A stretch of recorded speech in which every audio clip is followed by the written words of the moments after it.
Okay, अब RP Singh जी आपकी बारी है। आरपी सिंह जी पहले ये हाइड्रोजन बम पर बोलिए भाई, आने वाला हाइड्रोजन बम हरियाणा का, आप तैयार हैं? मानक भाई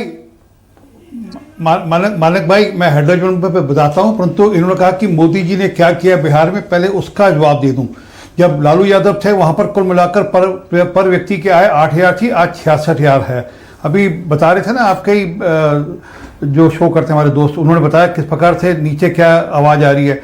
बिहार के अंदर 87 लाख किसानों को हर साल 6,000 रुपये मिलता है। 1 करोड़ 60 लाख घरों तक पीने का पानी नलके से गया। 3 करोड़ 52 लाख लोगों तक आयुष्मान भारत की स्कीम पहुंची। 1.5 करोड़ लोगों को शौचालय मिले। 9 करोड़ लोगों को 5 किलो अनाज मिलता है। 1 करोड़ 17 लाख बहनों को गैस का सिलेंडर मिला और 40 लाख पक्के घर मिले और 20 लाख लखपति दीदियां बनाई गई वहां पर। तो मेरे पास लिस्ट कम भी है, मैं चाहूँ तो पूरा शो निकाल सकता हूँ इसी के अंदर। अपने बच्चों की नहीं मैंने। मानक भाई ये गंदी आदत क्यों, ये गंदी आदत मानक भाई, बोलिए मानक भाई बोलिए। आपकी डिबेट में तो ऐसा नहीं होता ना, ये तो गंदी आदत है। तो और जहां तक इन्होंने कहा, ये बार बार माधवपुरा का नाम ले रहे हैं, हिमाचल का पूरा चुनाव का खेल 19,244 वोट में बदला था, सिर्फ 19,244 में। हमने तो नहीं कहा कि चोरी हो गई, हमने तो नहीं कहा हल्ला कर लिया। असल में चोरी नहीं है, ये इनके नेता की हरामखोरी है, काम करते नहीं, इसलिए इनके जाकर लोगों से वोट मांग नहीं पाते। काम कोई अरे सर, हाँ सर, सर सुनिए ना अपनी इज्जत, संसदीय भाषा मैंने कहा इन्होंने कितना, अभी इन्होंने कहा। देखिए ये भाजपा की असलियत है, यही मैं दर्शकों को बताना चाहता हूँ। मानक भाई मैंने टोका नहीं, एक बार भी टोका इसको। निशांत आप ठीक कह रहे हैं, मैंने भी टोका। आरपी सिंह जी देखिए, निशांत एक second, Nishant 1 second. R P Singh ji समझदार आदमी है, अपने शब्द वापस ले लेंगे। आरपी सिंह जी, ये जो शब्द आपने इस्तेमाल किया असंसदीय है, वापस ले लीजिए, आगे चलते हैं।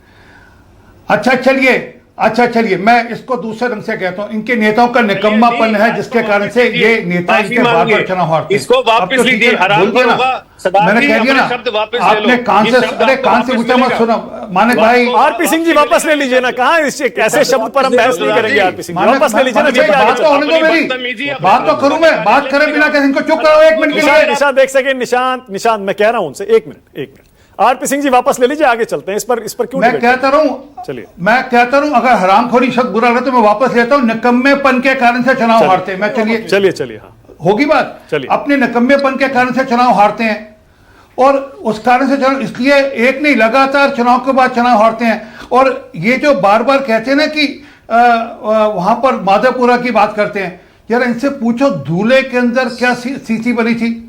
धूले के अंदर हम पूरा जीतते गए, मालेगांव में आकर 1,94,000 वोट से हार गए हम लोग।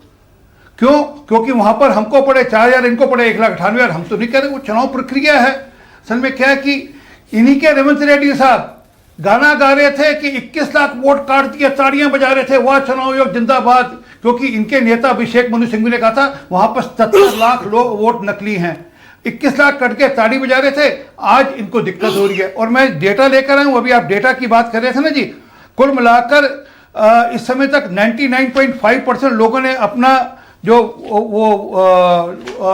अपने कागज जमा करा दिए हैं। और दूसरी बात है, चुनाव आयोग ने कहा है कि नाम जुड़वाने की जो चिट्ठी कागज लोगों ने अपने जमा कराए 33,326 हैं और जिन्होंने वोट कटवाने के लिए कहा है वो 2,07,565 है, जिसमें से 38,342 का फैसला भी हो चुका। अब ये कहते हैं हमने कागज जमा कराए। अरे भैया, फॉर्म 6 जमा कराना होता है, फॉर्म 7 जमा कराना होता है। आप बोलो जी मैंने ये चिट्ठी रिसीव करा ली, चिट्ठी रिसीव कराने से काम नहीं चलता। एक प्रक्रिया है, ये प्रक्रिया को तोड़कर अराजकता बढ़ाना चाहते हैं। पूरी प्रक्रिया जो होती है उससे सबमिट कराया है। देखिए, चोर अपनी चोरी छुपा रहा है। मानक भाई, दर्शक समझ नहीं पाएगा, कोई फायदा नहीं, प्लीज एक किसी को प्रोसेस नहीं पता कैसे।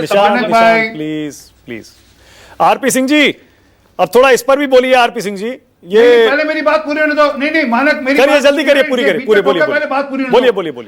सुप्रीम कोर्ट के अंदर ये डेटा गया। अगर इन्होंने फॉर्म 7 जमा कराया था तो चुनाव आयोग सुप्रीम कोर्ट के अंदर झूठ नहीं बोल सकता। वो बोलेगा जो वहां पर डेटा है। ये झूठ बोलते रहे, रोज आकर अपना कुछ भी झूठ परोसते रहे, उससे चलने वाली बात नहीं है।